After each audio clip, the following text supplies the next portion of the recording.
satu tubuh Kristus. Yes. Begini, saudara. Ya.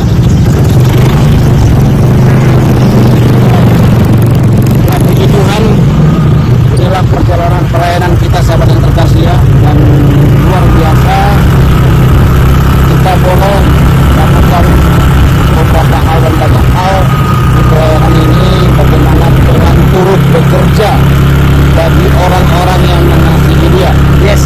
Ketika kita benar-benar mengasihi Tuhan, dan kita juga harus berbuat mengasihi orang lain. Yes. Dan oleh sebab itu kita sangat mengasihi dan rindu buat mereka yang ada di daerah ini. Sudah beberapa dari mereka tinggalkan Yesus, dan mereka walat oleh karena ketidaktahuan, ketidakpahaman mereka dengan sebuah kebenaran. Ketika mereka diberitakan berita palsu, kabar palsu, saudaraku, kabar hoak bahwa Yesus diserupakan, Yesus tidak disalib, dan mereka tertipu sehingga mereka dengan mudah Menerima dan mengikuti apa yang mereka dengar dari para guru palsu dan pengajar palsu serta nabi palsu. Bapak Ibu, saya katakan satu hal kepada kita semuanya, bahwa pekerja asing ataupun guru palsu itu atau para penyesat itu sangat rajin mereka bekerja. Ya, mereka hari-hari ini masuk ke kantong-kantong Kristen hanya untuk mengalahkan pemuda-pemudi Kristen. Tetapi yang beredar di media sosial atau yang mereka edarkan, yang mereka publikasikan, yang mereka informasikan kepada publik, itu yang melakukan adalah orang Kristen atau misionaris. Padahal yang kita dapatkan di lapangan, yang melakukan itu semua mereka, Bapak Ibu. lempar batu sembunyi tangan. Mereka itu lempar batu sembunyi tangan. Ya, lempar batu sembunyi tangan. Nah, oleh karena itu Bapak Ibu, kita sangat perlu sekali untuk memberitahukan kepada pemuda-pemudi Kristen, orang-orang awam, jemaat Tuhan di pedalaman, betapa pentingnya keselamatan itu. Kita harus memberitakan siapa Yesus itu, agar orang Kristen di pedalaman itu mengalami Tuhan, saudara. Karena kalau mereka tidak mengalami Tuhan, mereka meninggalkan Yesus hanya bila dikasih Indomie, dikasih pekerjaan, dikasih sarung, diiming-iming pendidikan, bahkan potong bololo pun, saudaraku. Bahkan potong bololo pun, saudaraku, itu dibayar, Bapak Ibu, di pedalaman ini. Ya. Apabila ada orang yang mau bololonya dipotong, maka dibayar, saudara. Nah, oleh karena itu Bapak Ibu, saya ingin katakan satu hal kepada kita semuanya. Jadilah kita di hadapan Tuhan itu tidak akan sia-sia.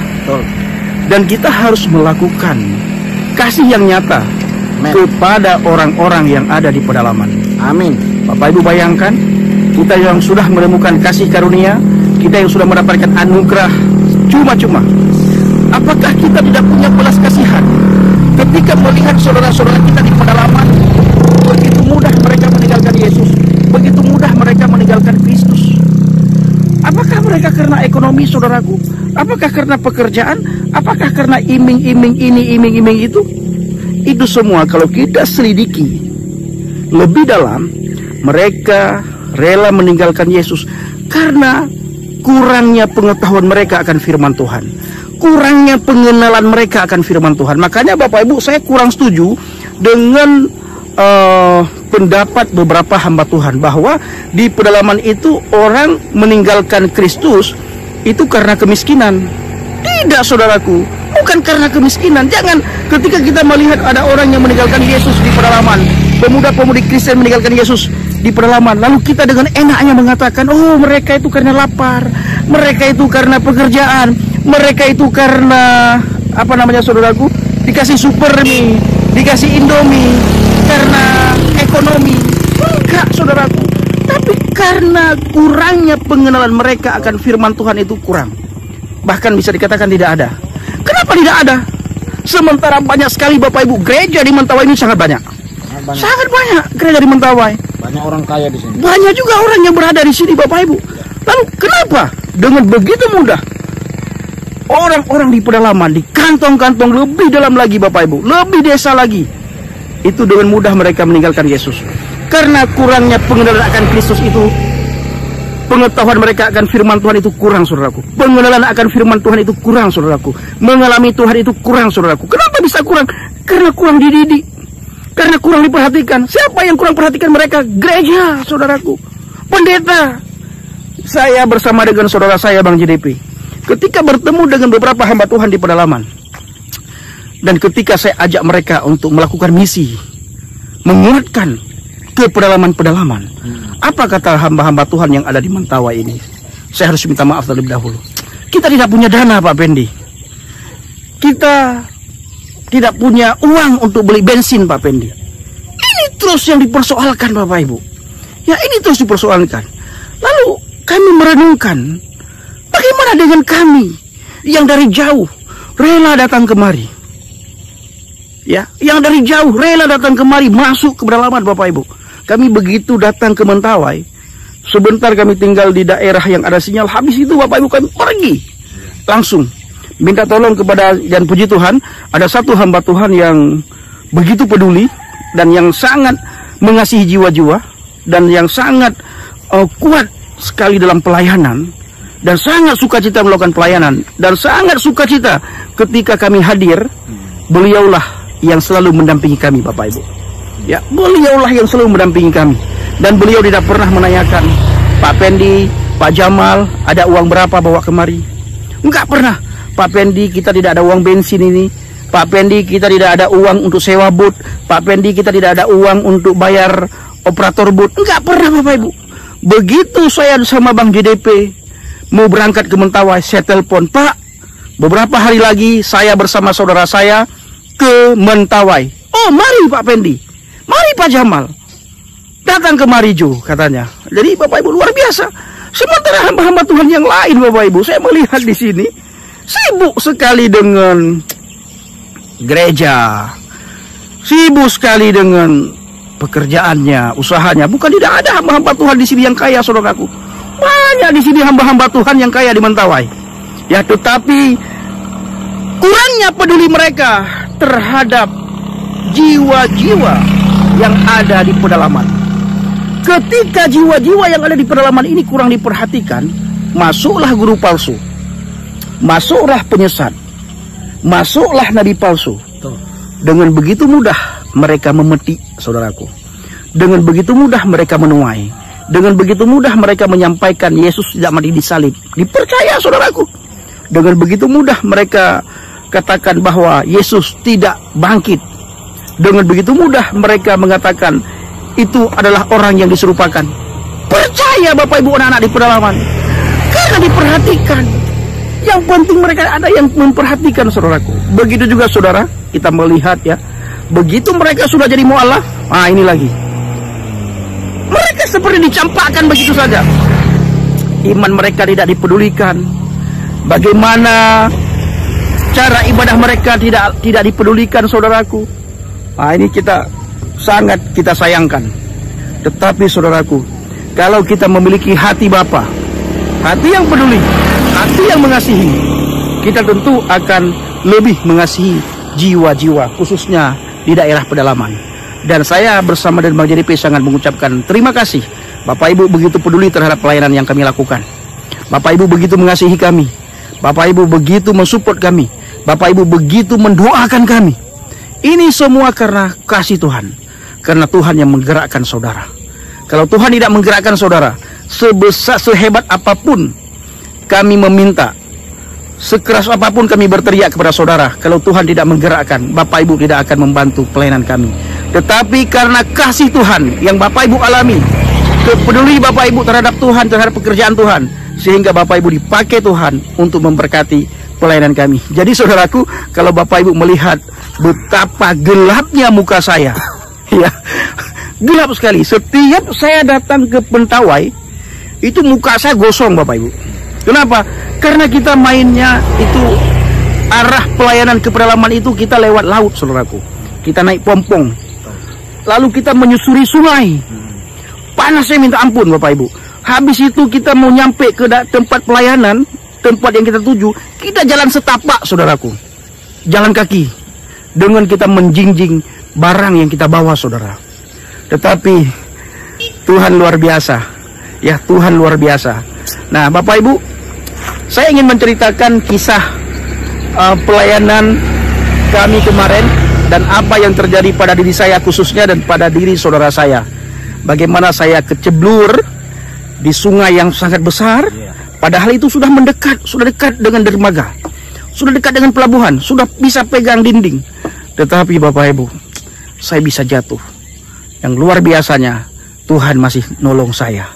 Nah, mungkin saudaraku bisa menyampaikan bagaimana kronologinya, dan nanti saudara saya Bang JDP, Bapak Ibu, akan melihat bagaimana Rasul Paulus berkali-kali dia tenggelam, ya saudaraku ya. Silakan saudaraku. Ya, puji Tuhan saudara yang terkasih ya. Ya, memang tantangannya cukup berat karena memang di perairan ini sahabat ya. Tentu saja kalau kita di perairan resikonya pasti tenggelam. Ya. Dan ketika kita berada di atas sampan sahabat ya, kita mau berlabuh waktu itu. Nah, beliau mau ke pelabuhan itu, tiba-tiba sampannya tiba-tiba bergerak saudara ya ke kiri, dan beliau jadi kecebur masuk ke dalam sungai yang cukup dalam sekali, sehingga tasnya penuh dengan air, HP semua basah, tenggelam sampai 2 kali. Surat-surat, dompet semua saudaraku kemasukan air. Dan luar biasanya ketika selesai kecebur, dicek semua, puji Tuhan tidak apa-apa. Kami semua sudah ketakutan sebenarnya waktu melihat beliau ini jatuh kecebur gitu ya. Saya berpikir beliau bisa berenang gitu. Ternyata setelah sampai di darat saya bertanya, kenapa nggak berenang? Saya tak bisa berenang. Saya baru kali ini ketemu orang Aceh tak bisa berenang, sobat. Karena sepanjang setahu saya, orang Aceh itu jago-jago berenang. Karena kan di sana banyak laut ya, dekat-dekat pantai, dekat-dekat lautan, sungai juga banyak gitu ya. Pasti jago-jago berenang. Saya kaget, ternyata beliau tidak bisa berenang. Wow. Jadi kalau bukan karena pertolongan Tuhan, penyertaan Tuhan, mungkin beliau sudah innalillahi wa inna ilaihi rajiun. Apalagi di sungai yang cukup besar ya, di mana di situ bisa saja ada buaya, ada ikan besar, ada ular piton. Sungainya juga sangat kotor. Sungainya sangat kotor. Nah, bisa saja terjadi macam-macam hal. Tetapi ketika Tuhan beserta kita, maka ketakutan itu dikalahkan, saudara yang terkasih. Kita dilindungi oleh Tuhan. Kenapa? Karena kata Tuhan, pergilah berdua-dua beritakan Injil, maka aku akan menyertai engkau sampai akhir zaman. Jadi ketika kita melayani, bukan hanya diri kita yang dilindungi Tuhan, tetapi apa yang kita miliki dilindungi Tuhan. Oleh sebab itu Tuhan berkata, jangan takut, jangan gemetar. Yeremia 29:11 berkata, rancangan Tuhan adalah rancangan damai sejahtera. Harapan kasih karunia Tuhan menyertai kita. Haleluya. Amin. Nah, amin. Itu Bapak Ibu. Dan yang luar biasanya, ketika kami pulang di laut Bapak Ibu, ombaknya besar. Akhirnya apa yang terjadi? Saudara saya ketakutan. Saya yang ketakutan. Ketika pulang beliau ketakutan, berdoa terus Bapak Ibu. Saya bilang apa? Saya kuatkan beliau. Saudaraku, jangan takut. Gak usah terlalu lama berdoa. Cukup sekali berdoa, Tuhan dengar doa kita. Dan alam dunia ini tunduk dalam nama Yesus. Cukup sekali kita berdoa. Bukan berkali-kali perlu kita berdoakan. Tidak perlu. Cukup sekali kita berdoa, alam melihat apa yang ada di dalam diri kita. Kuasa kegelapan itu bukan takut dengan teriakan kita. Kuasa kegelapan itu bukan takut dengan doa kita berulang-ulang, doa kita berkali-kali. Tapi kuasa kegelapan itu takut siapa yang ada dalam diri kita. Alkitab mengatakan roh yang ada pada kita lebih besar daripada roh yang ada di dunia ini. Tetapi yang namanya ketakutan Bapak Ibu tetap ada.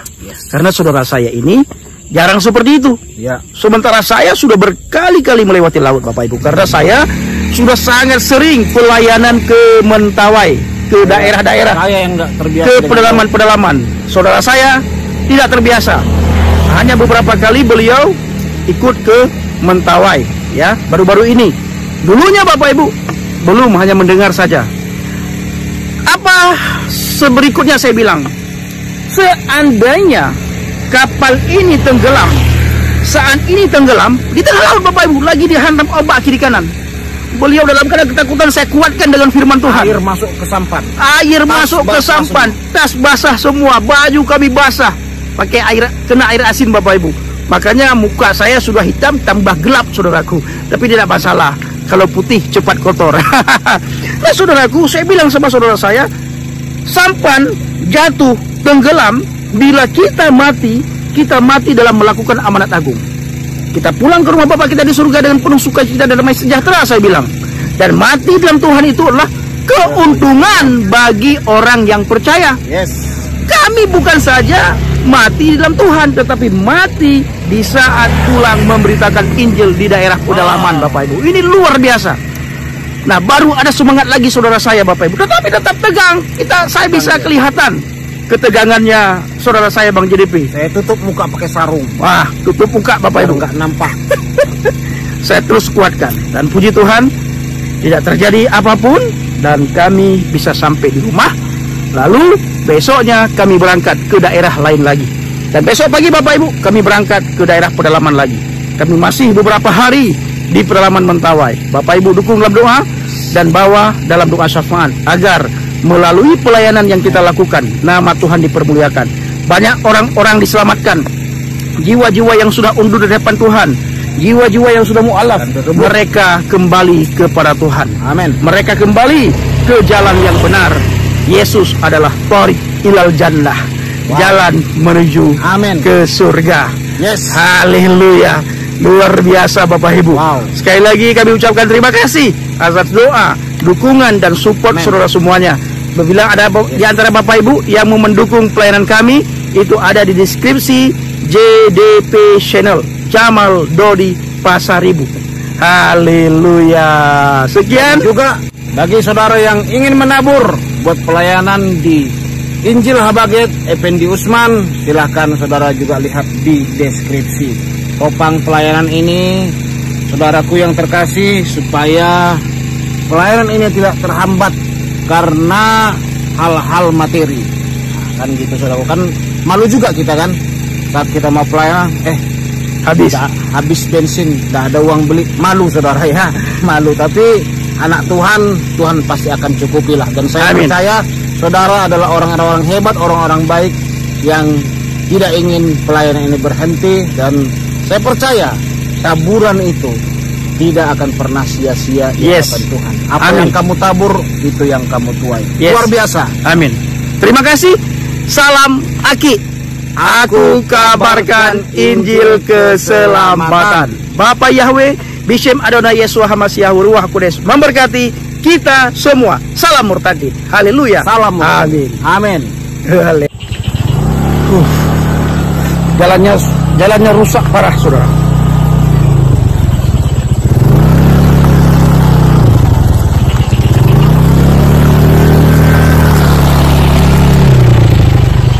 Banyak sekali jalan yang becek Bapak Ibu.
Nah, nah ini Bapak Ibu, jalannya sudah mulai bagus ya. Puji Tuhan. Tanpa lelah kita bekerja di dalam Tuhan.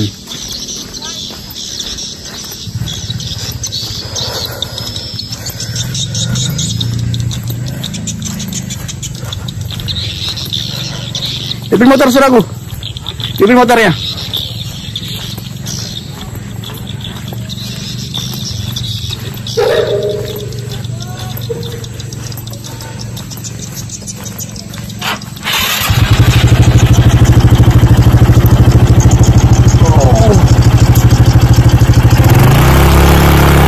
Salam sesatu untuk Kristus.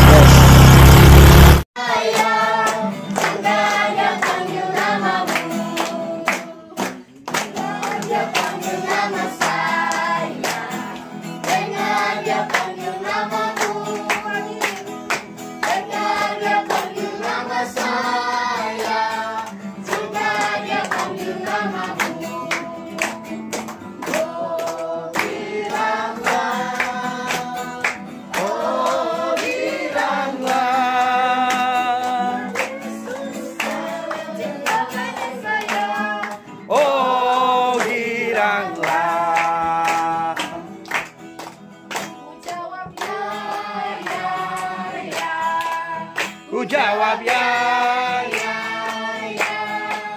ku jawab ya Tuhan, ku jawab ya Tuhan, ku jawab ya, ya.